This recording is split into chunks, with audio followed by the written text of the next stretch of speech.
Everybody, welcome back to another episode of FSi DFS Fantasy Baseball Picks. I'm Mr. Mega 31. Hope you had an amazing weekend.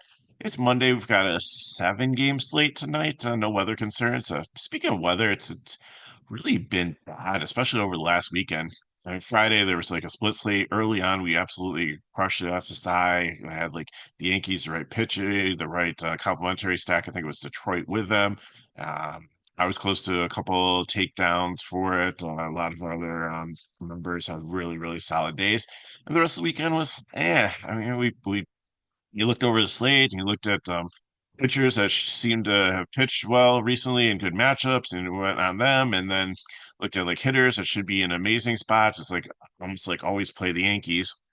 And that's pretty much kind of a given so far this season. But some of the other stuff didn't work out. And like there were like some really low scoring games and really low scoring like DFS contests. And I just really think that it was not an indictment on anybody like skill, but I think it's just the way the games broke was just like what you don't normally see once you get into like warmer temperatures and like a little bit deeper into the season. I mean, this is almost like an extended spring training for a lot of these teams starting to get things going. Some are really hot, some are really not, and some are starting to figure it out. Like Devers, he was like abysmal start, and yesterday he came back and started really playing, and the Red Sox clicked and destroyed St. Louis in the it's like a football game. I think they scored 18 runs in Sunday Night Baseball last night. If you end up watching that.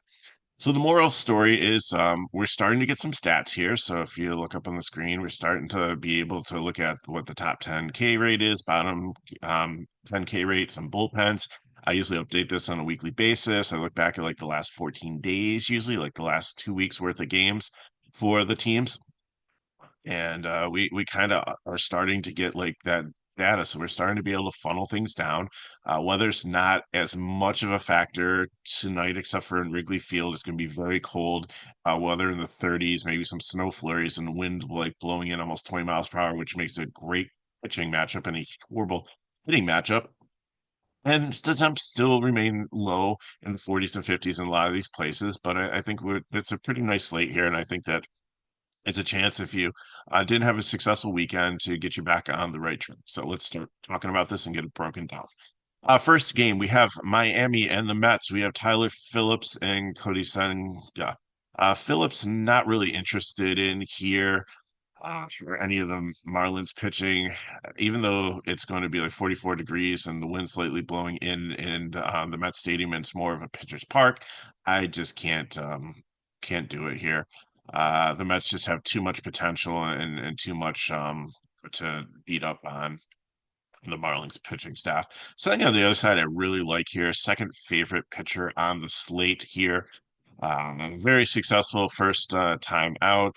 Miami is almost a 25% K rate here, so they're in the bottom 10. So there's definitely some K upside for him, and he's been throwing strikes and has looked sharp. So definitely think that Senga is somebody to look at here. Marlins bats, I don't think anybody like Xavier Edwards is banged up, might not even be in the lineup, and I don't think there's anybody else really here. Like if you wanna like if you're playing like mass multi entering here, like maybe go with lefties like Stowers, Mervis, maybe Conine. Um, yeah, some really cheap bats if you're, but like who are you really paying out for? The Yankees aren't on the slate, so you're not trying to stack them. Padres have a couple expensive parts, KC, but other than that, I don't think you really need the value here. So I'm going to put them in the leverage leftover. That's probably my second favorite stack on the slate, though it's not a hitting park and they lose the bottom of the ninth if they're ahead here. But usual suspects, Lindor, Soto, Alonso's been hitting both righties and lefties well. Nemo, staying like towards the top of the lineup. I think I don't know if I'd Winker maybe. I don't know if I'd like put any of the rest of Torrance, maybe if he's back in the lineup, but he's a little bit banged up, as one of the cheapest catchers that I think has the best like point per dollar out there if you need a one-off. That's where I'm probably gonna go for that. Twins and Royals. Simeon Wood Richardson, he had a decent season last year, but he's like towards the end he started to really regress. Didn't look a little shaky in spring training. His first start was not good, and I just wonder if he just was needs to figure some things out, or if people have seen him and kind of have a book on him and kind of know what's coming, and it's easier to hit him. So I don't know. He's going to be a fade for me. And Renza on the other side, he's been okay to start the season. I don't think there's anything really that you're really going to write home about on him. Let's see here. He's got I don't know if you. I think it's his second start. He's got one loss and a 5 ERA. But Minnesota should be an okay matchup. They're middle road for strikeouts. You don't really have too many cheap pitchers on the slate. And again, like with bat wise, I don't think you're trying to pay up for a ton of high price bats today. Like I said, like the Yankees and Dodgers aren't on here to like stack. So I don't think you need to go this far. For Lorenzen at 71, you've got like another group of pitchers about four, five, $600 more. So he's not really saving you a ton. So I don't think you really need to go here. Minnesota is my favorite cheap stack on the slate here. I know Correa has been kind of slow, but his numbers recently are looking better. You got some lefties and Wallner and Larnish to throw out there. Buxton's been solid, and Castro, the switch hitter. Other than that, Bader's been really, really good, but I don't like him as much against a right-handed batter. Um, I throw him in GPP if you want to do a wraparound stack there, but definitely keep him in mind against lefties in the upcoming days if they see one of those from KC or in another series. Kansas City, third favorite on the slate here. Pascantino looks really good. I think Massey gives you a little bit of value there. Melendez, and then your usual suspects in India, Witt, and Perez definitely make a lot of sense here for you. Now we have the wind game in Wrigley with wind blowing in about 20 miles per hour. I know there's about like a 40% chance of rain, but I think they'll be okay. I don't think it will cause maybe a delay, but it should be okay. They've been playing through, like everybody's been playing through a lot of like light rain over the weekend, and nobody's really canceling series, especially when it's like somebody from the American League because it's so hard to make these games up. I mean, of course, yeah, they can do it's early in the week, so they can do a doubleheader the next couple of days, but I think they'll be fine. I think they'll play it out. So, but the total's really low. It's like 6. So you have Ivaldi, who had, I think, a complete game shutout. Did he make it through the full game? I don't know. He just had amazing um, pitching last time out here. So I think he's definitely very solid. I love like Gilbert at the high end here against like Houston. That's really been struggling, and he's been um, like Houston's like fourth worst in Ks and like just losing Tucker out of that lineup. I'll get him in the next game here, but I think that he's definitely a top if you're paying up. And then I said Senga, it definitely is a great matchup here also. But I don't struggle with starting like your cash lineups with Evaldi and just saving some money here. You're almost saving like you're saving $800 from going all the way up to Gilbert. So I definitely think that there's something to be said there, and that he could be a very, very solid play here. And Steele on the other side, yes, he started out kind of shaky. His first time out there, and then his second time out was better. Texas is, even though they're like right-handed heavy mostly, they kind of struggled against left-handed pitching a little bit. So I think there's definitely you can consider playing Steele here as your kind of value pitcher. I know, like I said, there's not like really, really like value guy. I think Green is going to be the top one there with his K matchup and K upside. So I think Hunter Green is where people are going to gravitate towards. But if you want to save $200 and that can make a difference between like two players in your lineup, or you want to be a little bit different, then I think Steele definitely in this matchup with the weather is going to help keep the run production down. And like Texas has one of the lowest totals on the slate that I've seen in a long time at 2.8. That's crazy. So I think both pitchers are in play here. Bats, like if only if you're like mass multi entering, and I would stack. I would not take any one offs here. I'm probably not going to play them. I just believe in like the weather forecasts and like that the pitchers. I know that there has been some speculation that in colder weather that the pitchers won't be able to go as long, but I think they'll be fine. I think that you have like a great opportunity for the two of them here. Uh, and like it's still early in the season, so like they're starting to get up to like 90 pitches. It's not like the first couple of starts where they're like in the 70s or so. So I think even on FanDuel they have enough to either one of them to get the quality start that you need to like 6 innings for. But I really don't like the bats here as much. Houston and Seattle, Wesneski and Gilbert. Wisniewski, I think, is in play here also. If you want to save a little bit in a GPP off of the chalk to probably medium range people, and I believe he's a lot safer than playing like Eflin or Lorenzen in like the lower range. So I'll have some shares of him in some GPPs. Seattle's got some banged up people in the lineup. Polanco has been sitting out a couple games with his knee, and then they lost was it Robles yesterday, ran into the wall and messed up his shoulder, made an amazing catch.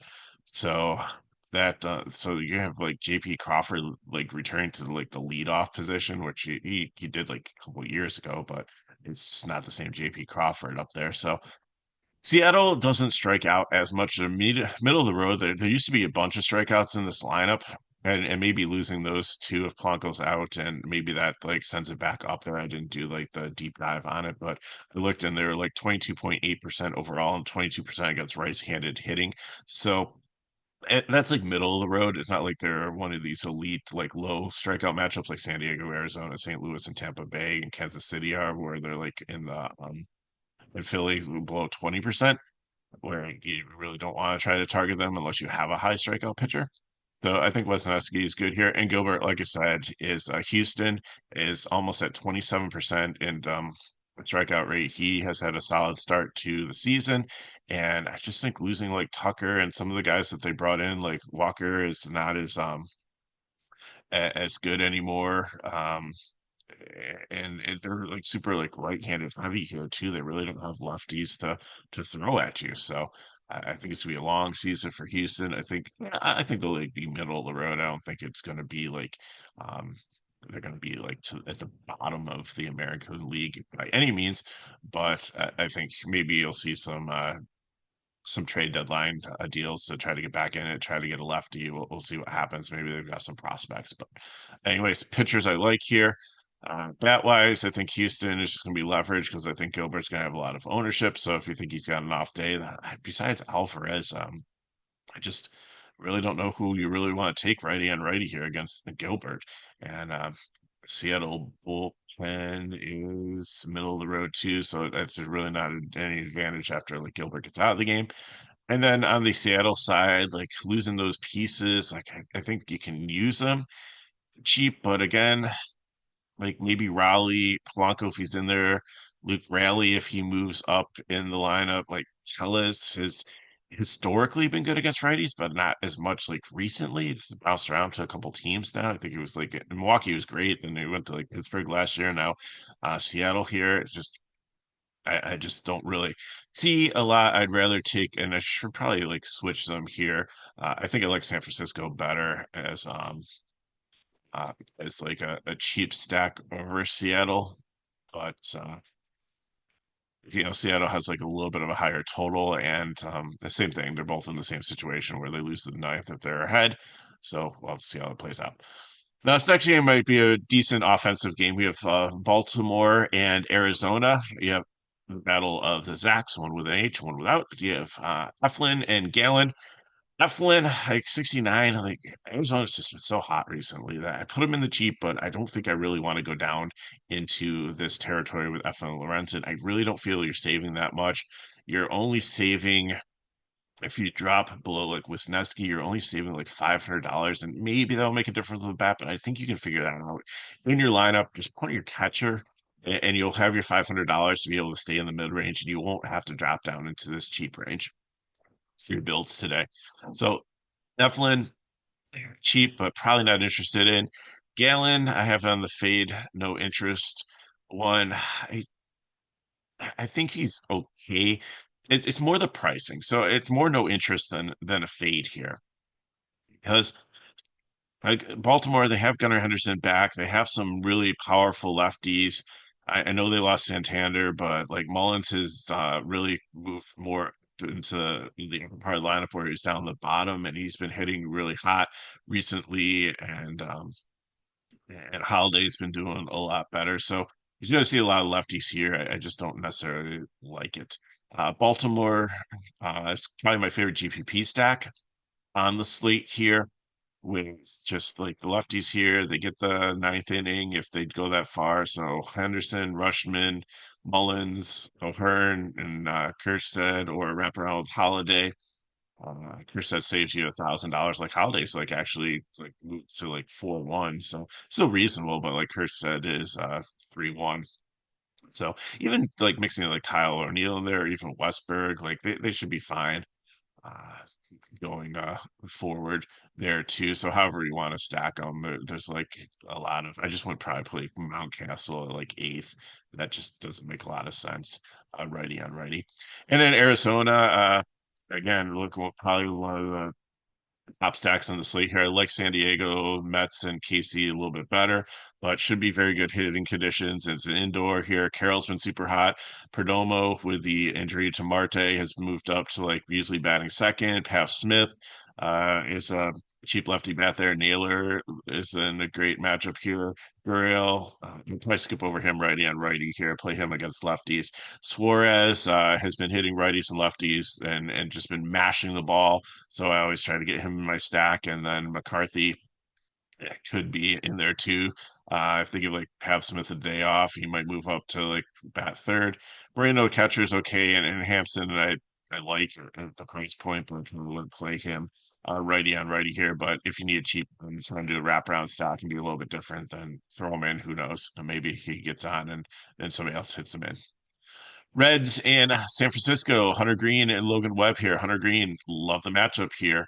He's been a high strikeout pitcher. I know he's been volatile at times. Like he might give up a home run or two, but I think overall he gets the job done, limits the damage, and gets a ton of Ks here. San Francisco 25, almost 26% K rate to start the season with this lineup. Logan Webb on the other side, I just don't.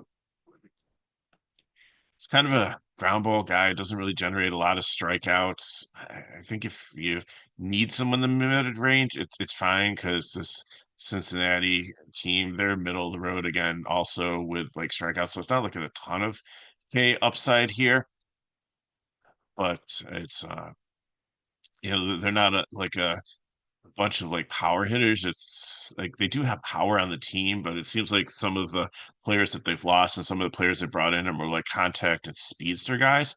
So it almost reminds me of like the Kansas City and the Texas game teams of and the maybe Minnesota to a degree, other than like when they had like that number one offense in baseball like ever when they scored all those runs in the season. It's like a lot of these teams where they're built on like, get on base and steal a base and just manufacturing runs is like the name of the game here, with like some power mixed in here and there. So again, I think Webb is definitely in play here, but I like a lot of the other teams better. And bat wise, Cincinnati, I think just GPP. I probably like maybe a secondary stack. Probably go just like Friedel if he leads off De La Cruz, Lux, and Candelario. That's as far as I'm going to go. Skip over Espino if he's like there in second. So I'd probably only go like a four man stack there. And the Giants, I kind of like them if you want to go like power hunting. Wade leading off is fine, but Adames, Lee, Chapman is where I go. Maybe a Stremski with the splits advantage against Green. I think they make a good cheap fill-in stock for you. Final game, San Diego and the Athletics. King and Severino. King struggling in spring training. First start was bad. Second start, he went out there and looks like he's starting to figure things out. He gets a good matchup here with the Athletics, although their strikeout rate it's probably because Reese is got sent down to the minors because he was like terrible last year with strikeouts. But they're only 20% to start the season, so I don't think it's a huge K matchup here. I think at 9-2, like I would so much rather play Gilbert, Senga, or Evaldi. Like if you're mass multi entering like 5% or less, I don't think I really want to play a ton of King here, but I think people might look at it and look at his price and look at the matchup and think, okay, it's against the Athletics, but they're not striking out as much, they're hitting much better, and they're actually in a more hitter-friendly ballpark than they were previously in the Oakland, and that ballpark just had tons of foul territory where balls that normally would be a foul ball or actually, you could easily catch it. Because there's just so much land in that place because it wasn't it like double as a football stadium, so it kind of makes sense. Maybe I'm wrong. Maybe I'm thinking of like the previous spot, but anyways, they're not there anymore. Doesn't matter. It's more of a hitter park right now. And I think the Kings in play, but it's not as good as the matchup as you would have been last year. I'll just say that. Severino on the other side, I struggle a little bit here. I just don't really see a lot of K upside against these Padres, especially because they've only been 17-1%. They've had great plate discipline. They've got good power. Even like adding like Gavin Sheets to the lineup. Uh, the only issue, as I read a good article, is that the Padres have been had such a solid like season to begin with, and even like Maldonado and the other guy that played teams with him would catcher like Maldonado like was like hitting below like 100, but he's actually kind of gotten back to being a usable punt for a catcher. He's got like one home run, and is hitting like 260 something, which isn't bad. But like Hayward and Gurriel, they brought in they sent like Wade and another prospect down because they wanted to keep these veteran guys for some veteran leadership on the team, but like it's just not working out at the plate. So they're really it was a good article trying to figure out like what to do with them. Maybe their losses and but Gavin Sheets has been amazing as an everyday player getting out of that hell of being a White Sox. Uh it just I mean they've been doing better this year, but it's just like over the last couple of years, like they went from potential World Series the fall was really fast and Sheets a good player. Usually it was just like platooned against righties and maybe that's how they use him here, but I think the getting more everyday at bats has been really good for him. So really like the Padres here. Top stack on the slate. I know Reza is not really a power guy, but sometimes like all the hits that he'll get in a game will add up and be solid for you. So you can keep them as the second part, or you can skip over them and go to Tatis, Machado, Merrill, Croningsworth, skip over Xander, and then go to like Sheets in seventh, and then you still have enough. You have your five men stack, but you'd still have them connected enough to do damage. But if you need Maldonado's catcher, that's fine. I wouldn't play Haywood until you see things like completely turn around there. And athletics wise, I think in a GPP, maybe like if King regress a little bit. But the other thing, like with Martin Maldonado, is he has been an amazing. I think and I've said this on videos before if you watch, and it really like I saw it in the World Baseball Classic last year, and I've seen it some other places where like starting like with the Angels or early on in his career, he can call good games and he can make an average pitcher good.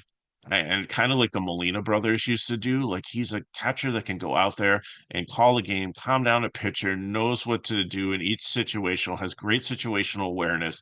And I think that really helps. So again, that might help build better for King here. But I think if you want to play like the A's and the GPP, like Butler's expensive leading off, but you have like speed and power there. Blade is reasonable. Langoliers and Soderstrom had a home run yesterday, although it was in course. And that's the other thing too, is they're kind of coming off of course. So again, and then maybe that's another factor to play King is sometimes when teams come out of cores, it takes a game or two to adjust back to not having the thin air, not being able to hit the ball as easily, and it messes with their timing a little bit. So that could be another factor where not to play the athletics and to play King. So a lot of good breakdown here. So that's what we got for you. Let me open up the lineups and we'll get you on your way for your day here. So uh looking at this.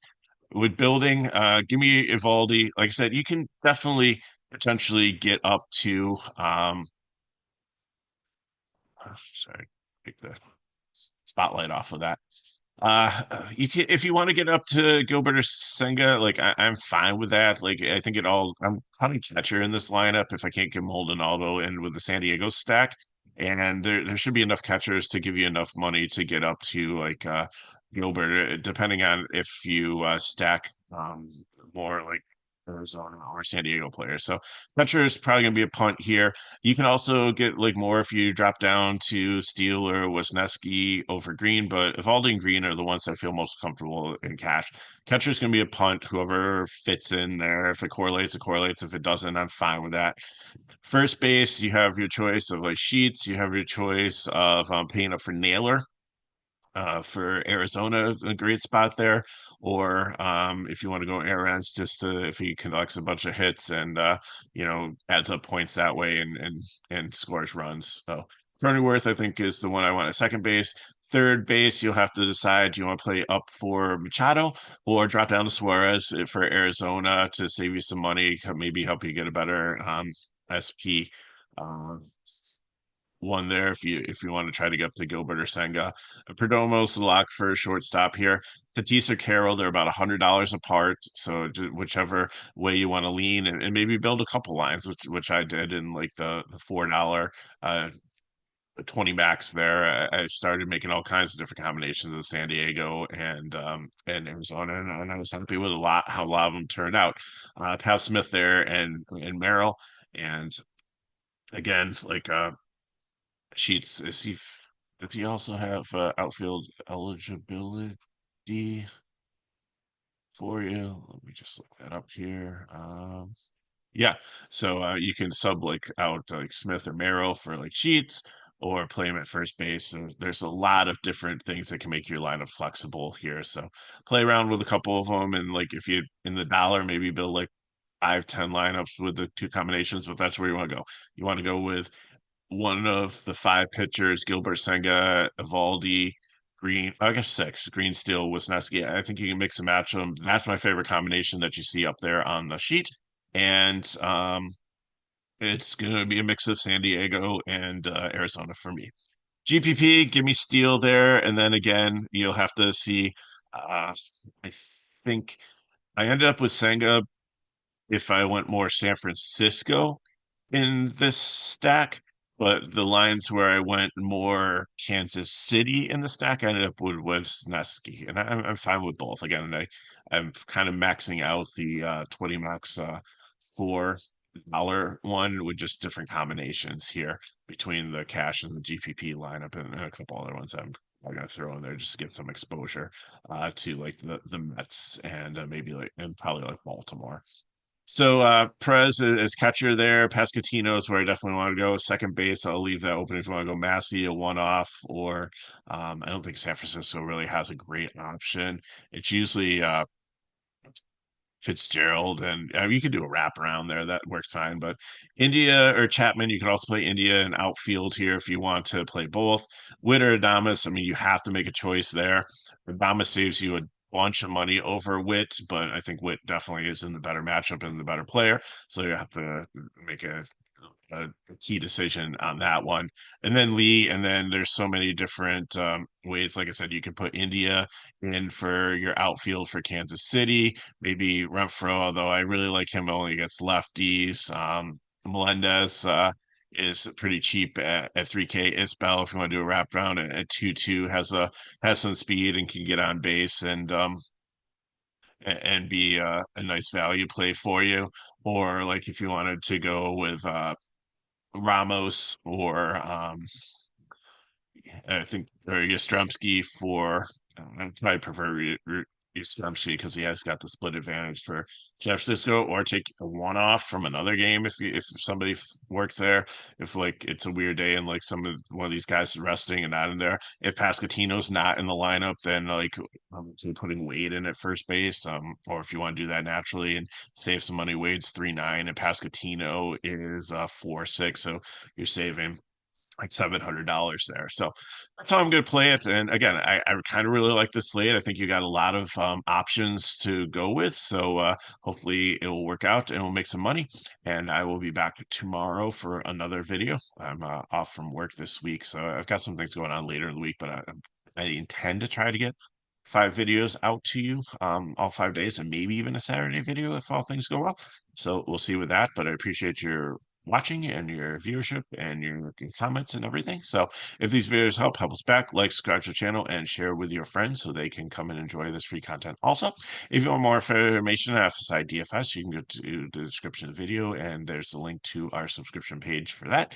And as always, if you have any questions, you can hit me up on X/Twitter at McGruber31, or if you can just go to the side website, and there's a link to a Discord. Just join there, and then if you and I are in the same server for Discord, it's so easy to just send me a DM if you're struggling with something, have some questions, 1v1. I can't approve full lineups for you, but I can definitely try to help you, and I'm willing to do that once I've got all the work for the paying subs done. Then I definitely kind of hang around before lock and answer questions that people send me. So, and I love meeting new people and DFS players out there, and it's been a great experience over the last 5 or 6 years since we've been doing these videos and getting to know people and players out there and built some really solid relationships and friendships. So, appreciate all that. So, thanks for watching. Hope you have an amazing start to the week and Monday. Good luck in your contest, and I'll see you next time.